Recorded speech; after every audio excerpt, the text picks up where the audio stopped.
കടി പുഷ്പ നോക്കിക്കടി എന്റെ മോള് കൊടുത്തു വെച്ച സാധനം വരുന്ന വരവ് കണ്ട കണ്ട കണ്ട എടാ നീ എന്നാ പറഞ്ഞത് പ്രാഞ്ചാണെന്നോ നീ എന്നെ പ്രാഞ്ചാണെന്നല്ലേ പറഞ്ഞത് ഓ പ്രാഞ്ചല്ല പ്രാങ്ക് ഇപ്പൊ നിങ്ങൾക്കൊക്കെ മനസ്സിലായല്ല കണ്ടോ കണ്ണ് തുറന്നങ്ങോട്ട് കാണു സരസ്വതി പുരുഷോത്തമൻ ഞാനാ 1140 രൂപ എന്തിനാ 1140 രൂപ ഇത് ക്യാഷ് ഓൺ ഡെലിവറിയാ കൈക്കൂലി കൊടുക്കണോന്നോ ദേ നിങ്ങൾ ആരെങ്കിലും ഒന്ന് പറഞ്ഞ് മനസ്സിലാക്കുക അച്ഛമ്മ പൈസ കൊടുക്കണം എന്നാലേ സാധനം തരുള്ളൂ എന്റെ മോൾ അയച്ചു തന്ന സാധനത്തിന് ഞാൻ അങ്ങോട്ട് പൈസ കൊടുക്കണോന്നോ അതൊന്നും എനിക്കറിയാം ഞാൻ ഇപ്പൊ എന്താ വേണ്ടേ ഒരു കാര്യം ചെയ്യ് അപ്പച്ചീനെ വിളിച്ചു ചോദിക്കും ആ ഇപ്പൊ ചോദിക്കാം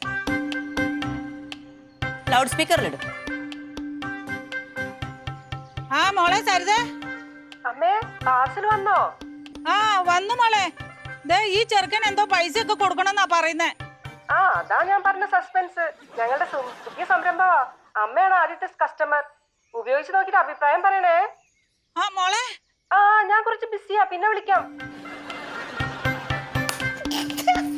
ഞാനിത് റിട്ടേൺ വിടണോ? അയ്യോ വേണ്ട മോനെ വന്നേര്